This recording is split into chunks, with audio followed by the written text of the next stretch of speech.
Welcome to the Monetize Your Payments podcast, where we cover the entire payment facilitator ecosystem. If you are a SaaS company, ISV, or a marketplace interested in monetizing your payments, this podcast is for you. You will learn what it takes to monetize your payments, as well as find the vendors, suppliers, and organizations that will help you succeed. You are going to hear success stories, lessons learned, and advice from all sides and all angles across the payment facilitator ecosystem.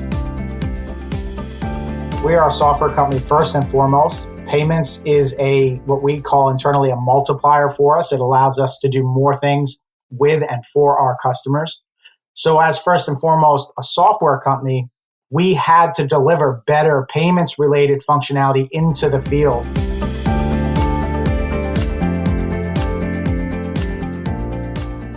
This is episode 9 of the Monetize Your Payments podcast, and that was David Giannetto, the CEO of WorkWave. I'm your host, Greg Myers, and David is our special guest this week. David grew up in South Jersey, went to Monmouth University, and was an officer in the Army for 4 years. He's been the CEO at WorkWave for a year and a half and has been around the field services software industry for some time. WorkWave has 7,000 customers, both large and small, but all related to field services. They offer 4 core services or platforms that help their customers grow their business, service their existing customers, and everything related to how they move money. WorkWave is first and foremost a software company, and they consider payments as a multiplier. Their customers' desire for more progressive payments functionality in the WorkWave software, as well as WorkWave's desire to control their customers' experience and service levels, led to the decision to become a payfac a year and a half ago. David stresses that having the right partners is a major key to success. If becoming a payfac is part of your payments roadmap, you need to listen to this episode. We've got a great conversation with David today, so let's jump right in. Hi, David. Thank you for being here, and welcome to the Monetize Your Payments podcast. Thanks, Greg. Good to be with you. So let's start with you telling the audience a little bit about yourself, maybe where you grew up, where you went to school, where you currently live, maybe a few things like that. Sure. So I grew up in South Jersey across from Philadelphia, so I'd be an Eagles fan, versus North Jersey, where I spent most of my life after college. I attended Monmouth, and then I was an officer in the Army for 4 years. I came back to North Jersey. So I spent most of my life in and around New Jersey, certainly with WorkWave, headquartered in New Jersey. It was a great fit. Okay, great. And so today you're the CEO of WorkWave. So tell the audience how you got that role and maybe sort of what your day-to-day roles and responsibilities are. Sure. Well, as the CEO, I guess I'm ultimately responsible for everything. But we have a really, really strong team. I've been there about a year and a half. I came out of field service software. So the thing that unifies our customer base is that they're all field service companies. They all put people into the field, people like technicians, to do or to provide service at the customer's location or in their home. So I came out of field service software. Prior to that, I've been around that industry for a long time. And I started off as a service manager myself. Actually, it's interesting to think of providing service in the Army, but that's really what we did. And then I was a service operations manager for about 8 years. So being at WorkWave, where our focus is on field service, it's been a pretty good fit for me. We are working at home like everyone else. We've been remote since March. We will be remote into next year. So I spend a lot of time on video, but in a lot of ways, I do feel more connected to certainly the executive team because I see them every morning at the stand-up. We didn't do that in the old days. It's a pretty good company, so we've adjusted well, and we've had, knock on wood, a pretty good 2020 so far. Good. Well, let's dive deeper into WorkWave. Obviously, you mentioned a little bit, so maybe give a broader description of what the company does, go into some of the products and services that you offer, maybe some of the other markets that you serve. Sure. As I mentioned, the thing that unifies all of our about 7,000 customers is that they all provide service. And those customers could be anything from a several billion-dollar enterprise company with multiple languages and currency all across the globe, all the way down to individual mom and pops that just have one vehicle that they park in their driveway. And when they close it up, they go into their house and, well, their business is done for the day, although those folks usually have an endless amount of work at home to do as well.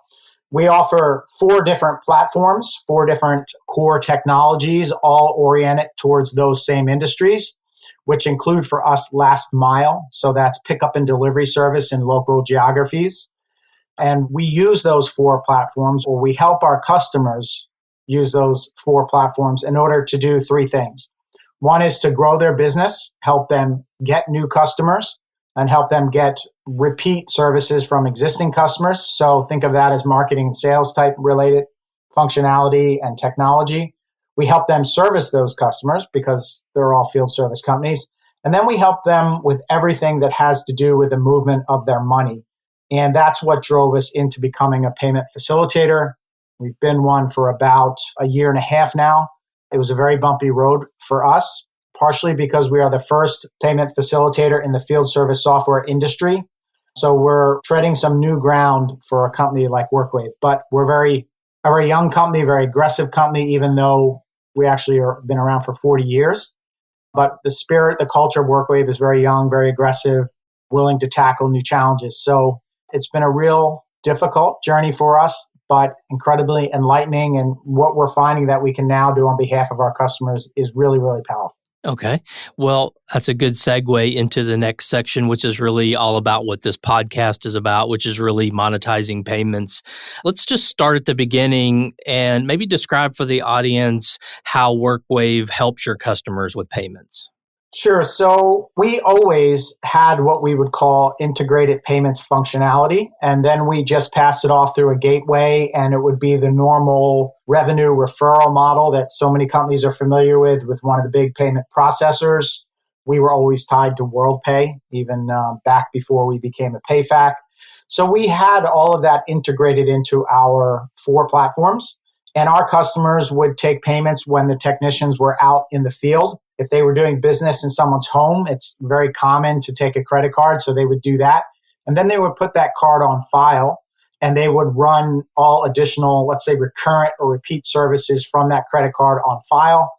And if it was more of a B2C, a commercial environment, then there might be invoicing, but a lot of our customers actually do process a lot of credit cards, even from commercial facilities. And we were processing about $1.4 or so billion of payments related revenue through our software. And it was integrated, but it was really hands off because all of the customer service for our customers was being done by the payment processor. Any problems our customers had, we really couldn't help them with that. We had to refer them over. They were really frustrated by the customer service they were receiving. And also, we're a software company. We are a software company first and foremost. Payments is what we call internally a multiplier for us. It allows us to do more things with and for our customers. So as first and foremost a software company, we had to deliver better payments related functionality into the field. Things like a mobile wallet, Apple Pay, Google Pay, hands-free payment via SMS messaging, check scanning. We had to do all that for our customers, but there really was no roadmap with the payment processor that we could tie into to do that. So when we looked at customer experience our customers were having, their desire for better, more progressive payments functionality in our software, and the fact that we were really being blamed for all those things, even though we didn't have the ability to really move them ahead on our own, the next step for us was to become a payfac because we could own the customer experience. We could add the functionality that we wanted to add. We could give our customers a better competitive advantage in the marketplace. And we learned later that we could actually offer them better rates and help them save money. Okay. So it was more of a customer experience decision than maybe a revenue driving decision. Yeah, for us, it was definitely customer experience, but it's twofold for us. It is the experience that our direct customers have, the people who use our technology have when they call the support center and they have any sort of questions or problems or transactions that need to be researched and resolved. So that literally that customer service experience we are giving to our customers, but also the experience that our customers were able to provide to their end customers out in the field. Because the days where you can hand a check over to a technician and they drives around the Midwest and hands it in 2 weeks later, those days are pretty much gone. So we had to move into this modern era and we just couldn't give it without becoming a payfac ourselves. Right, right. So are there any hardware components? Do you have any hardware you have to manage too? Well, we have because the technicians are all out in the field, mobile technology is really a cornerstone of field service. A lot of folks would think of field service almost as an ERP. And one of our products, a product called ServeMan, is actually a full ERP application designed for field service people. So mobile technology and mobile hardware, whether it was an iPhone, an Android device, a tablet, a hardened device, that was always a part of what we did. But now we are also delivering or reselling, let's call it, all of the devices that you would need to either dip or swipe a card if our customers actually want to use a chip or the magnetic strip out in the field. They don't have to, but a lot of them do. Of course, they get a little bit better rates if they're interchanged if they do that. Sure. Yeah, I mean, just thinking of my own personal experiences, I've had a pool maintenance done and someone pulls out a dongle, right? And they put it on their phone and they swipe it. I've had a plumber come in and he sat down at the table and typed in the credit card number into his phone. So I think there's just a lot of those kind of solutions. It sounds like you guys pretty much cover all of that. We have to, because, when you have a customer base that's really diverse like we do, I mentioned 7,000 customers. Most are in North America, but we have customers globally. Some are individual mom and pops, we call them, very small businesses, we call them, all the way up to large enterprise. They all have a different appetite for technology add-ons. So some of them just don't want to be bothered with one more device to buy to give out to their techs. Techs might lose them. These things become outdated over time. So then they feel like they're constantly buying the secondary hardware. But if that's what your customers are clamoring for because all your competitors are doing it, then you almost don't have a choice. But maybe you can get by with just typing the credit card in. Maybe that's good enough. Maybe not now, not with the pandemic and the way people are heading, but there are a lot of companies that still do that. Sure. So you mentioned that it was integrated early on. Was there ever a time where you had, and this is a question I hear a lot or people ask a lot is, hey, I have this portfolio of customers, I'm starting to integrate payments, but my customers are on all these different platforms with all these other providers. Did you have that scenario? And if you did, how did you convince them to come on board with your payment solution? Well, there's really the rub for an ISV like us. We had many, many different integrations with many different processors in many different places, a lot of one-off type relationships.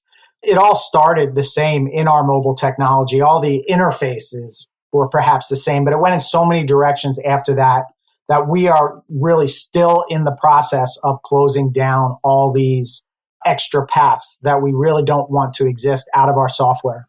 So what we did, we were also the first payfac.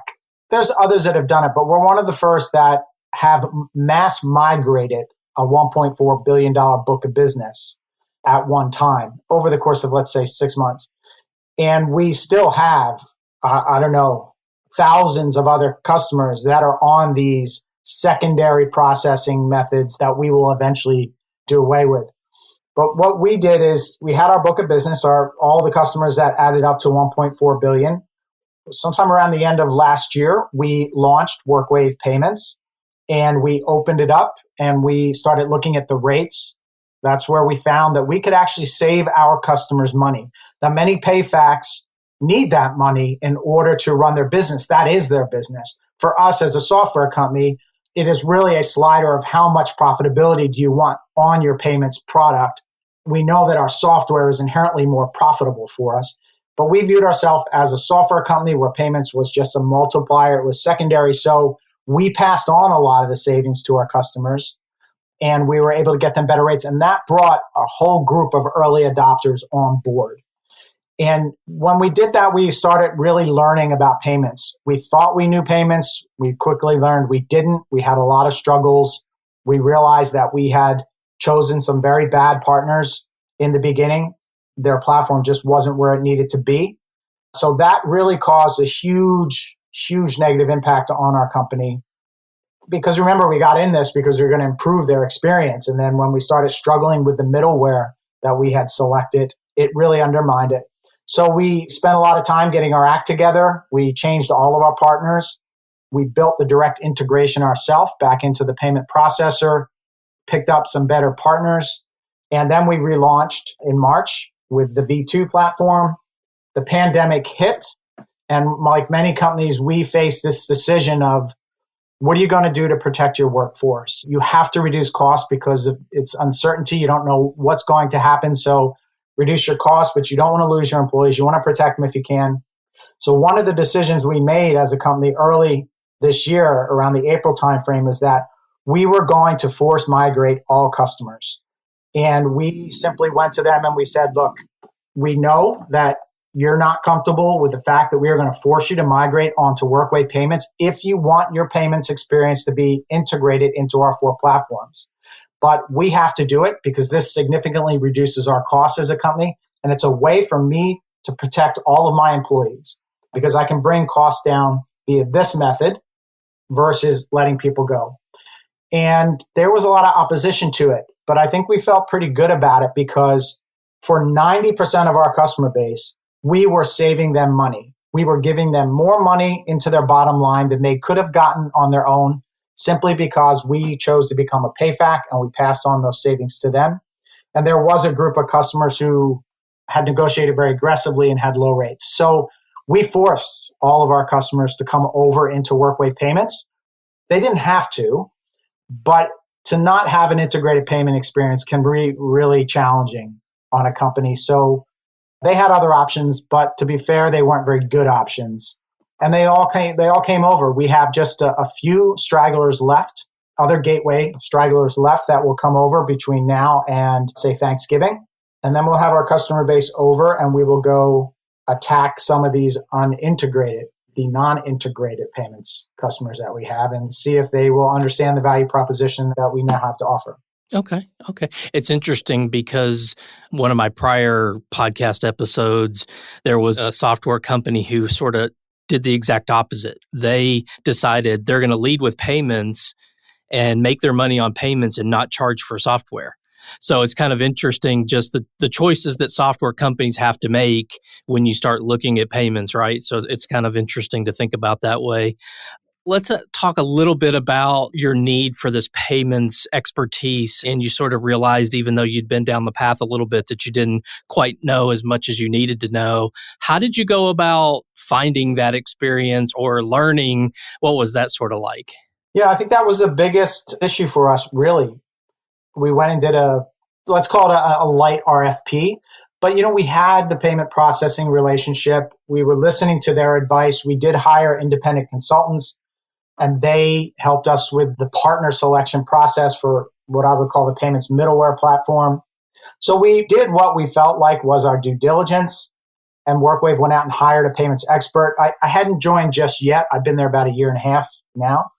This was occurring right before that. So we did have a payments expert in-house. But what we've found since is that there are 2 types of payments experts that you're going to hire into your company if you're a software company becoming a payfac. One type is heavy-duty, hardcore payments experience. They understand the world of payments. They can talk to all of these processors and partners and different types of processing houses that you can interact with. They are really awesome at that, but they tend not to understand the nature of a software business and how you have to think and operate differently. Because we did choose to remain a software company, and that is our life's blood. And then you could go out and find somebody that is more of a software person that has some payments experience in their background. In the beginning, we got somebody that was really heavy duty in the payment side. They understood MasterCard, Visa, all the process. They knew that world. And it was a real struggle for us because our customers had a lot of questions. And we weren't able to answer them as well as we thought we should be able to.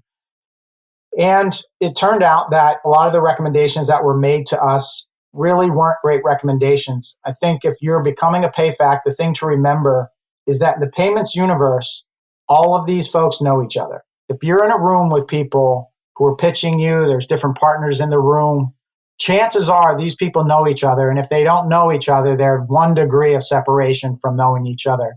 So they could have a lot of conversations about you going on behind the scenes that you might not know about. So you really, really have to choose your partners very carefully.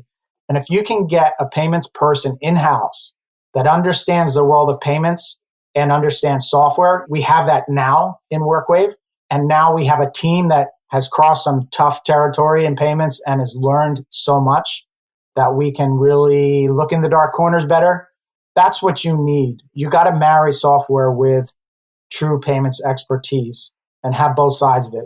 One or the other just not going to be good enough. Right. Makes a lot of sense. Let's talk about some other specific things that you have to think about. And I have quite a few, but we'll take them one at a time. So legal requirements, so things like agreements with your customers. How did you guys manage that aspect? Well, I do think we learned a lot. We started with the agreements that we were given from different companies we worked with, whether it was the consultants or the payment processors. They handed those over to us, and these were great templates to start with.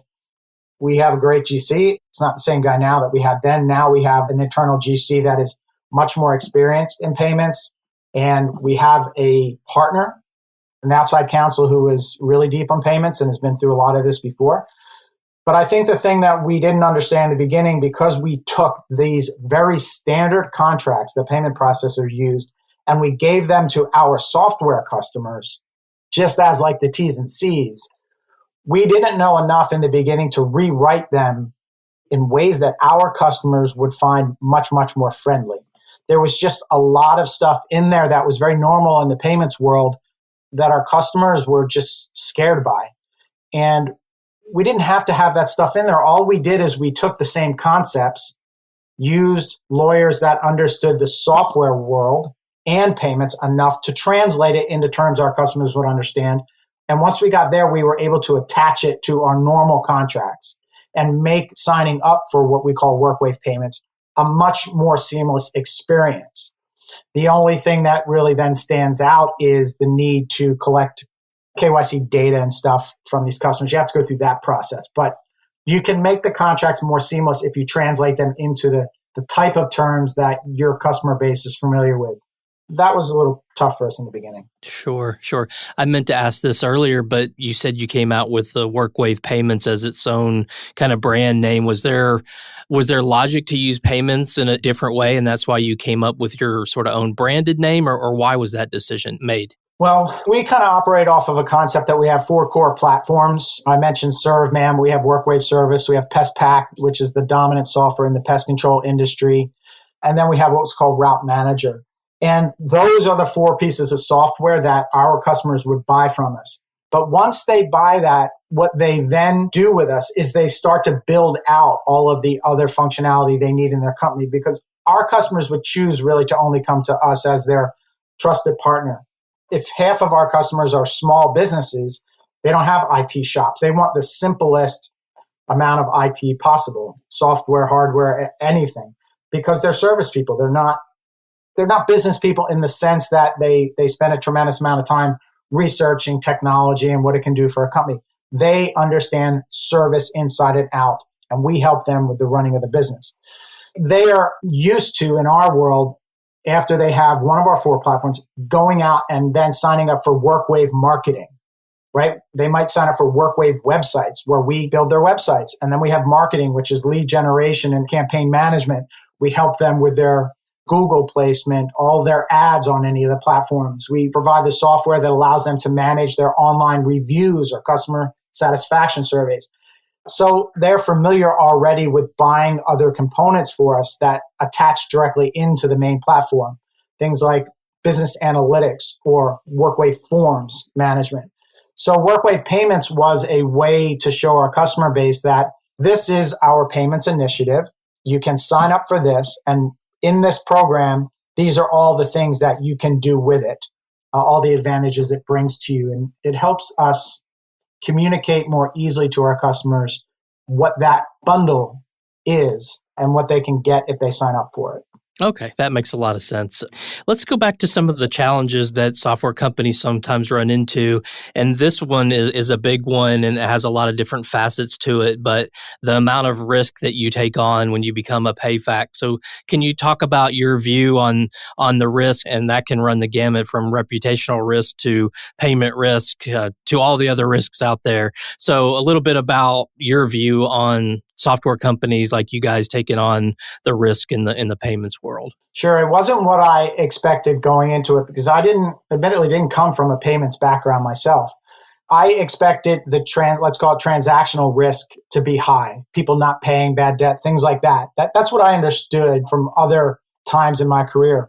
But perhaps because we're in field service, very, very few people will stiff the pool guy. You're going to pay. If somebody cuts your lawn and they do a good job and you have no dispute, you're going to pay them. If somebody fixes something in your home, you might not pay them super quick, but you generally will pay service people. So the bad debt, let's call it, the number of consumers that don't actually pay for service is very, very low. So that risk ended up being relatively low for us. There's not tremendous fraud in the industries that we deal with. The thing that I was more surprised by was the reputational risk that you called out. For us, we clearly got a black eye amongst some of our customers from the early days of launching WorkWave Payments.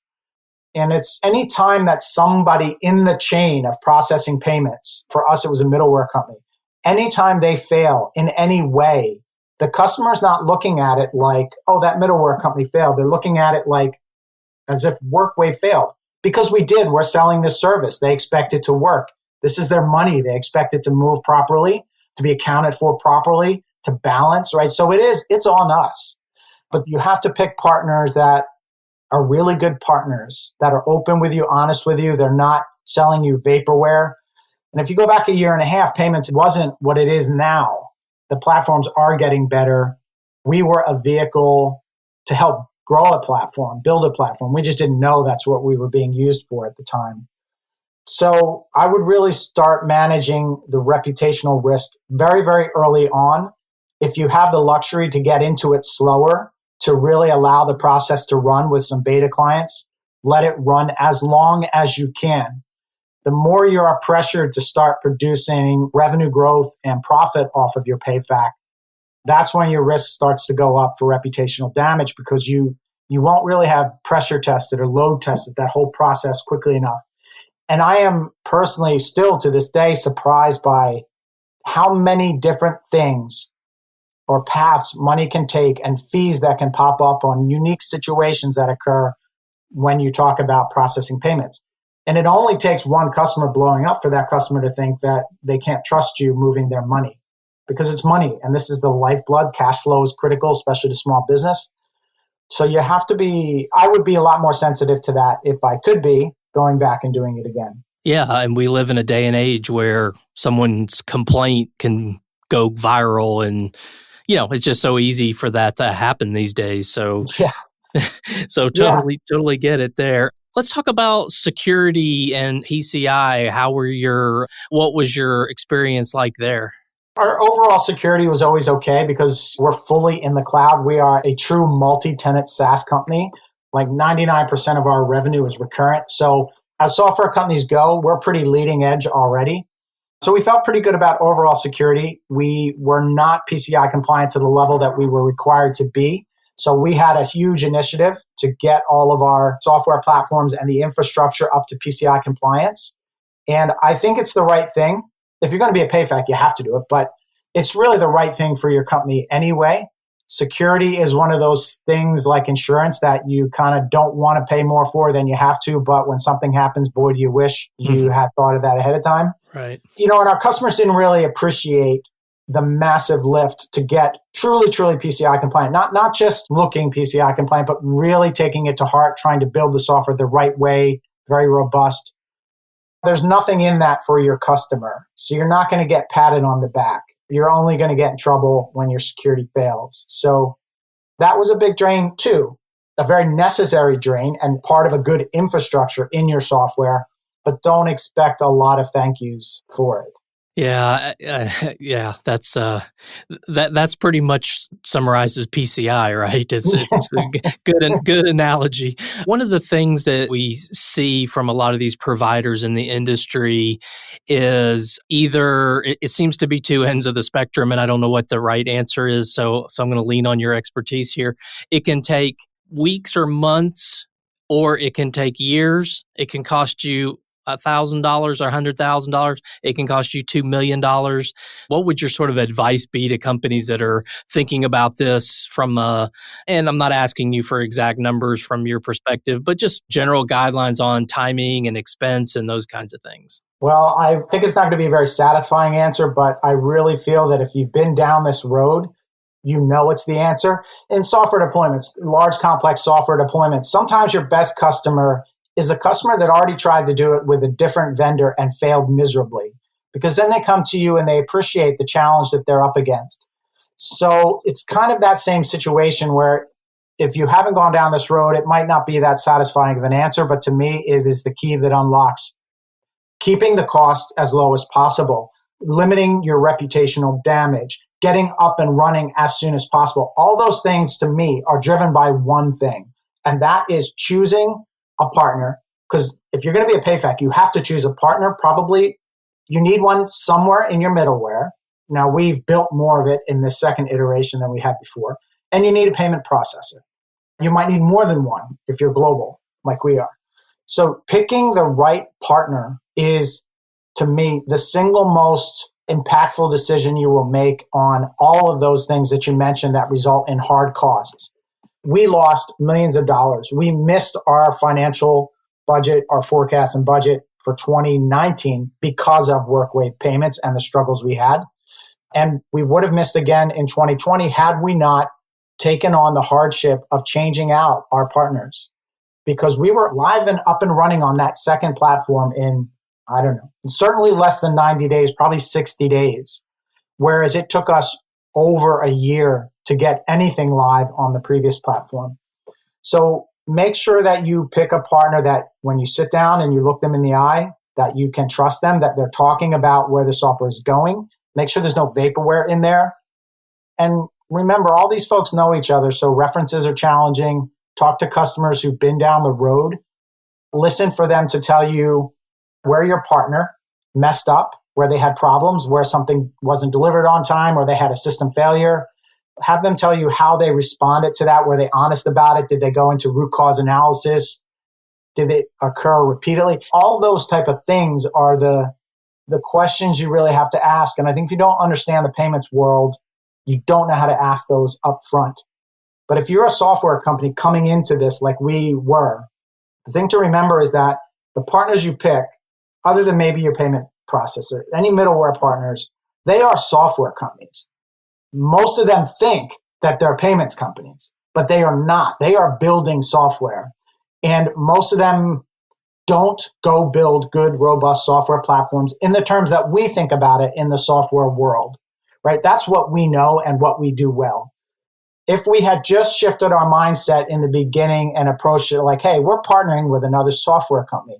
Let's go look at their software and see whether or not they're a good software company. We would have not made the mistake we made. But because we thought we were partnering with a payments company, I think it skewed our perspective and put us into this territory where we felt like, well, we don't really understand that. They're going to know so much more than we do.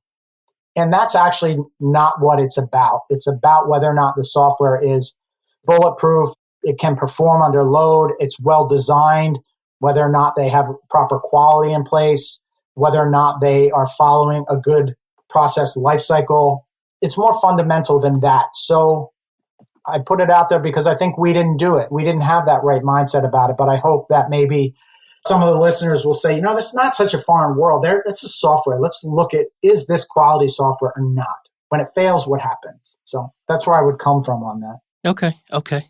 Well, we've covered a lot today about you and the company and your journey to becoming payfac. Any final thoughts or anything else you'd like to share regarding integrating or monetizing payments before we wrap up?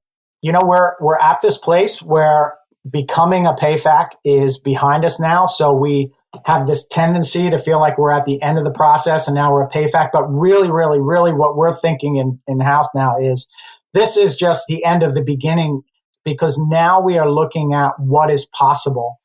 And we're amassing more and more buying power. And we're starting to really execute on this question of, well, we have this buying power. How do we use this buying power on behalf of our 7,000 customers to help them get and do things and achieve discounts that they never could individually. That's where our mind is now. And we couldn't get there until this becoming a payfac phase was behind us. We wish it was a year ago that we were through it, but we're here now. And we see just an amazing opportunity.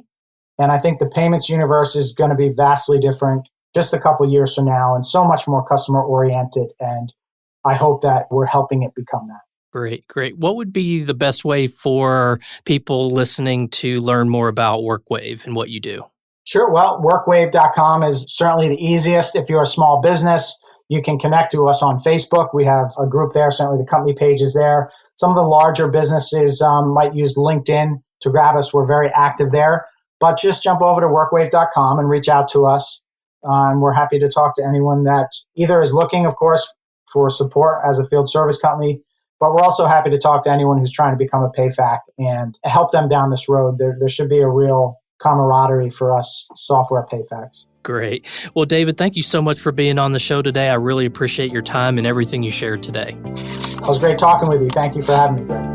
Thank you for joining us this week on the Monetize Your Payments podcast. Make sure you visit our website at monetizeyourpayments.com, where you can subscribe to the show and where you will find our show notes. If you would like to be on the show or have a suggestion for a guest, please email greg@monetizeyourpayments.com.